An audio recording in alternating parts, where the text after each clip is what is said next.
Hey traders, David Frost, my strategic forecaster here for another episode of Common Sense Market Analysis. Today is Monday, July 13, 2020. We're looking at a daily chart of the SPY or Spider, which is the proxy for the S&P 500. We got a lot of stuff on the docket today. We have a reversal on our hands, so we're going to discuss that. We're going to discuss what jumps off the daily chart at us. We're also going to discuss the downside. We're going to discuss supports. We're going to discuss a possible rope-a-dope. We'll talk other markets. We'll continue, and I emphasize the word continue, to talk divergences. And guess what? We're going to learn some stuff along the way. That is my commitment to you. We'll have some fun with stocks on the move. You'll know more when we get there. Let's focus on exactly what happened with the S&P on the daily chart. What's going on? Well, let's go back to the gap that we discussed many times,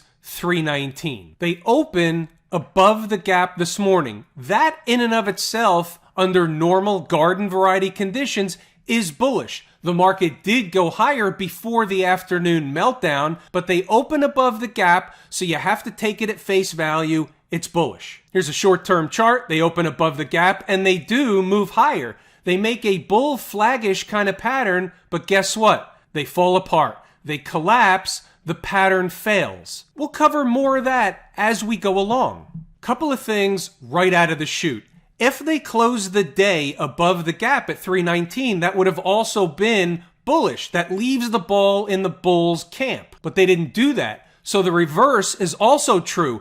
Getting to the gap, especially opening above the gap and closing below, is bearish. Opening above and closing below is really the biggest bearish part. Getting there and not closing above the first day isn't necessarily bearish in and of itself. Opening above and failing is bearish. So let's make sure we make the distinction. Is this a reversal candle? Well, in the sense of a true reversal candle, maybe not. You can make a case it is or it isn't. What it is a gap and crap. Doesn't really matter what you call it.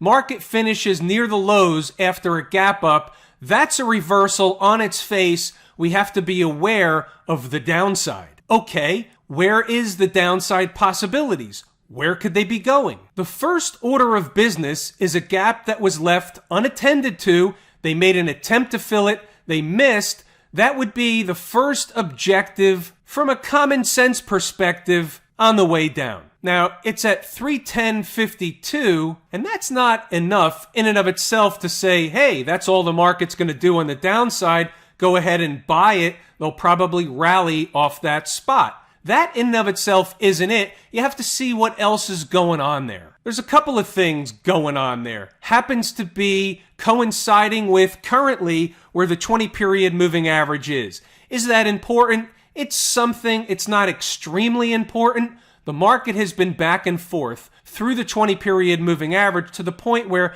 it's not as relevant as it would be if the market hasn't visited the 20-period moving average in quite some time. But it's something. It's a small piece to the puzzle. We'll throw it on the table. What else we got? We got the high of a breakdown candle. The high is 310.51, so that also is the same spot, so it's also on the table. It would be a puzzle piece, therefore we'll use it. Wouldn't 310 also coincide with another big fat round number? They were at one big fat round number up north today at 3,200. What about 3,100 in the S&P futures? Doesn't that coincide with around 310? And the answer is yes. It's below the gap, but it's close enough to 310 where we have to be aware of that spot. What's below that spot? How about another gap, 308.36? Now, here's the one you're really looking for. What happens on a hard sell if the market's going to blow through 310, 308 and change? Where's the spot that would shake everybody out, would think the market's collapsing, yet would be a safety net at what number? And when I say safety net, at minimum of intraday support. It's a give or take, and Inside the Numbers members will certainly have it refined down, but it's at 304. coincides with the convergence right below of the 50 period and the 200 period moving average. Think about this for a moment. Always look at both sides of the tape, both possibilities, meaning bullish and bearish. What happens if they're going to come down and make another higher low? Let's just say, for argument's sake, that this was it on the downside. They did come down here over the next several days, let's say. We don't know. This is a hypothetical scenario. But let's say they made a higher low. So you have a low, and this was an important low. Remember, this was quote-unquote last Monday's low. It's not last Monday anymore. It's the low from the 15th of June. Then they made a higher low. What would happen if they made a third higher low? That would be interesting. Don't get me wrong. They can also cut through it like a hot knife through butter. That's something that you have to see in real time during the day. You've got to see what the market does, how it gets there, how it reacts or doesn't react from an intraday and short-term candle perspective. That's exactly and precisely what Inside the Numbers is for. Speaking of which, let's take a look. So you wake up, the market's bullish. They've already filled the gap in the pre-market at 319. They did the thing in the futures, opening up Sunday night into Monday. So we're poised to open above the gap. So that's the thing of the morning. So let's move along. Let's see what's going on in the pre-market and then early thoughts commentary and then as the day gets underway. Remember, early in the day, it was bullish. So we've got bullish numbers on the board. We've got supports on the board. We know where the supports are. I'm going to continue scrolling up.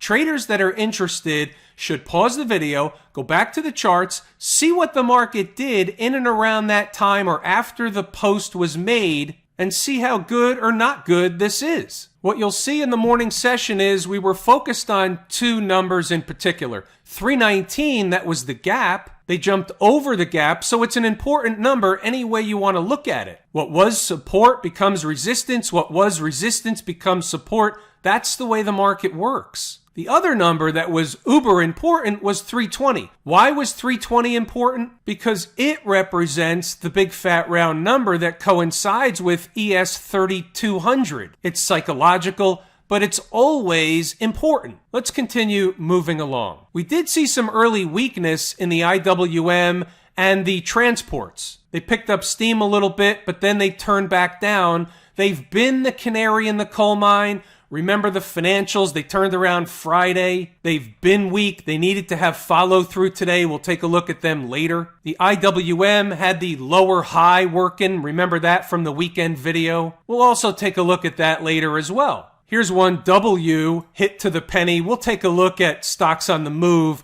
after we're finished with the commentary. Meanwhile, we'll scroll up and you'll see the 19 or 319 was tested. They came up somewhat short. They went back up. Let's take a look at the chart. You know the thing. Everything to the right of the vertical is today's activity. Here's a 5-minute SPY chart. So they open above 319. They come to do a back test. They never quite get there. And then they take off to the upside. That's normal garden variety market behavior, which was exactly why 319 was cited as support. Below 319, and it opens the door to fill the gap. What happened later in the day? They got below. Remember, they came for a retest in the afternoon. They had a bounce off of it. Then they gave up the ghost, and then there's the gap. They don't even really stop at the gap. We'll get to all that later on. The main thing, and you'll see this in the notes for Inside the Numbers members, the main thing was closing the day below the gap was bearish.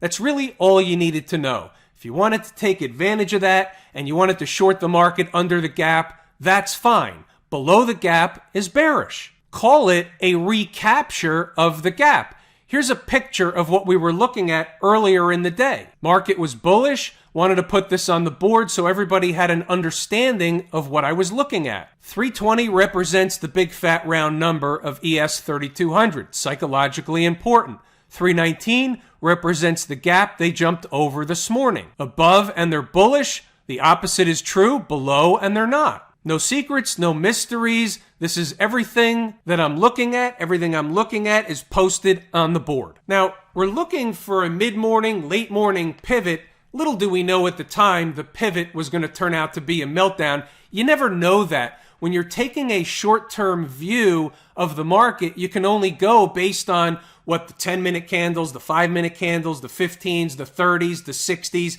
and you have to take it one step at a time. Let's continue moving along. As they move down, it becomes showtime for the bulls. 319, 320 is showtime below these numbers, and it can be an unraveling. We know that a daily close below these numbers is bearish, period. Said it a handful of times here. Let's finish out the notes for the day, and then we'll go down to stocks on the move. Should be getting up close here. We know the drill into the end of the day, anything goes. Once they got below 319, on the way back up, 319 would have been, if they did that, resistance. Stocks on the move, Monday morning, the market was gapping up. Things were rather quiet. There wasn't a lot of opportunity on the board. There weren't a lot of stocks moving in the pre-market. We had three possibilities on the board: W, WIN, and RDFN. So two hit their price objectives. Let's go take a look at those charts. Very straightforward. Wayfair was on the board bright and early. The two numbers, which are rather close together, identified in the pre-market activity, 214.10,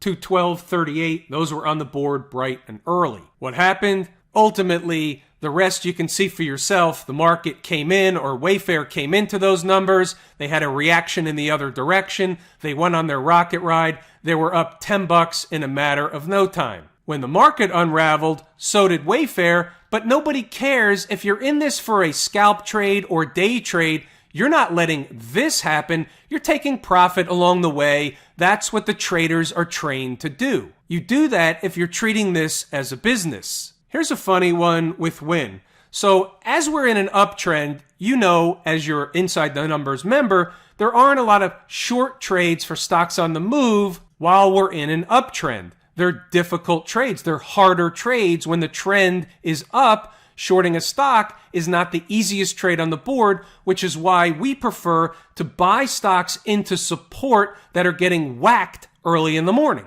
When the trend changes, different story. So I get a lot of flack each and every morning. How come there are no short trades on the board? Traders shouldn't care what's on the board. What they should care about are the opportunities on the board, the best opportunities on the board for the day. And the answer is always yes, as far as I'm concerned, from where I sit. So this morning, we have a short trade on the board in WIN, and I get one of those, hey, how come there's a short trade on the board? I thought when the trend is up, a rising tide lifts all boats and we don't short stocks. The net is, you wouldn't believe some of the emails if you saw my inbox. You can't win for winning, no matter whether I put a short trade on or don't put a short trade on. I get hammered either way. It's kind of funny when you think about it. Meanwhile, same traders complaining about WIN before it even got into the price. Well, look what happened. It ran up to the price. You can see the two prices were rather close together. Ran to both of them, ran to the second one, reversed back down. If you followed the rules and painted by the numbers, it was a nice trade. Wake up Monday, 2 for 2.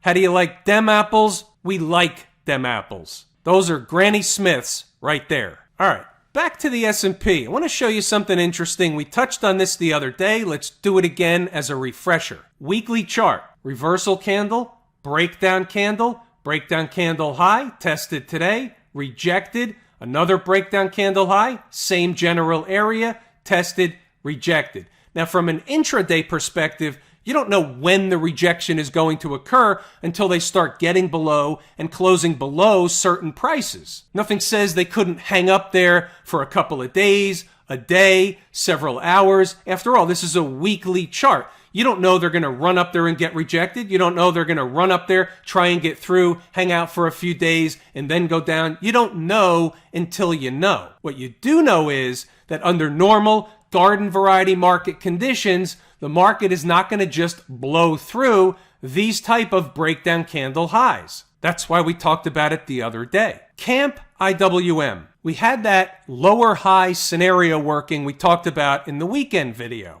We have a gap and crap today. By the way, little short hop that I wanted to bring back around because we looked at this a couple of times as well. Remember, closing above this breakdown candle high the other day on Friday was bullish at the end of the day. They gap up. So it was bullish. Now they fail. They're back below. Again, another recapture of even a different price. This is lower than the 319 price, but it's also yet more bearish. Wanted to bring that to your attention. Remember the other day we pointed out some divergences. So divergences don't normally or always take effect immediately. There's something of a canary in the coal mine. We watch for divergences.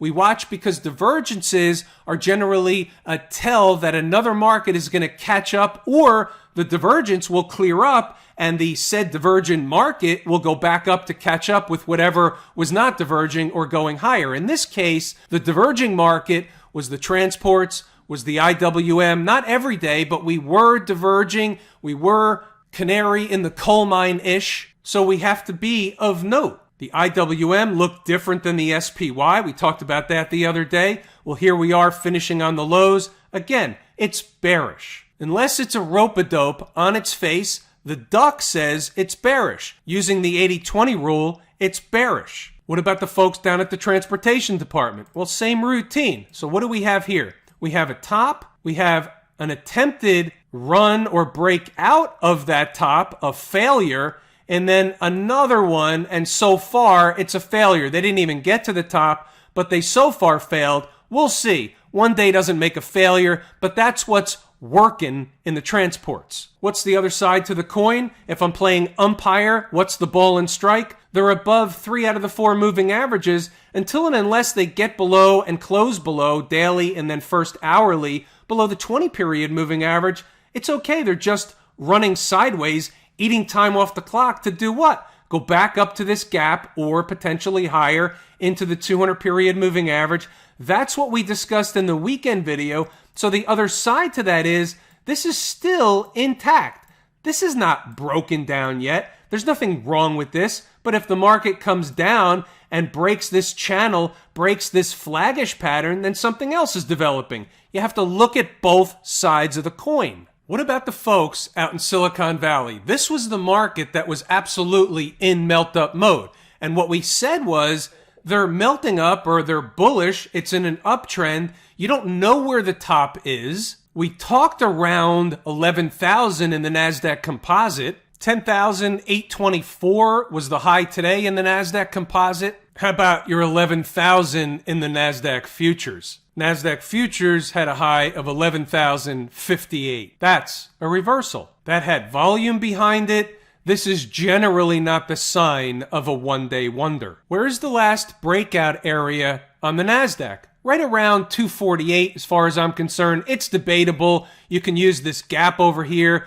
250. It's a big fat round number. 248 is more into the breakout area. You have a 20-period moving average at 249. So it's pretty safe to say between 250 and 248, there should be garden variety market support in the Qs. What's the story with the financials? Pretty interesting when you look at it. They stayed above the moving averages today. They gapped above, they stayed above, they didn't really go down, they finished up a nickel. Is that a canary in the coal mine telling us that the sell-off today was a one-trick wonder? Was it shenanigans? Was it a rope-a-dope? Or will the XLF follow suit to the downside later in the week? Well, consider this for a second. It looks like an anomaly. However, you have the bank earnings happening this week. So maybe the bank earnings lift the market back up, JP Morgan, Bank of America, Wells Fargo, and others. Or maybe the market or the XLF is waiting for the bank earnings. Maybe the market won't like the bank earnings and send them down following the rest of the market, and then it becomes a downward spiral. What am I saying? A lot hinges over the next couple of days, specifically tomorrow with the bank earnings. They get released early in the morning, long before the opening bell. What about Smashmouth? That's a reversal. So again, Smashmouth or the SMH, the semiconductor space, is a good proxy or a leading proxy or indicator for the tech space as a whole. So you have to look at this and say, hey, here's a reversal. Is the writing on the wall? Is it going to come down at least to the 20-period moving average? Maybe a whole lot more. We're not worried about the whole lot more now. We're worried about the market one step at a time. Again, here's a general area.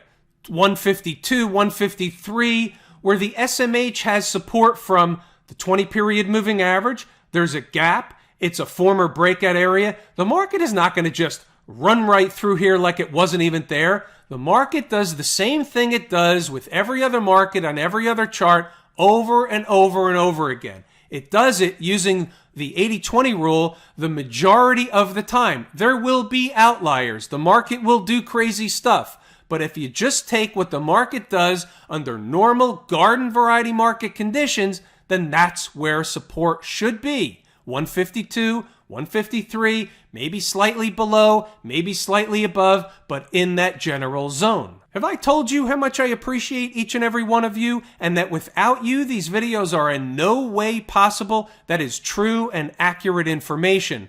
We're going to pull the ripcord here today. I'm David Frost, my strategic forecast. Thanks for tuning in for another episode of Common Sense Market Analysis.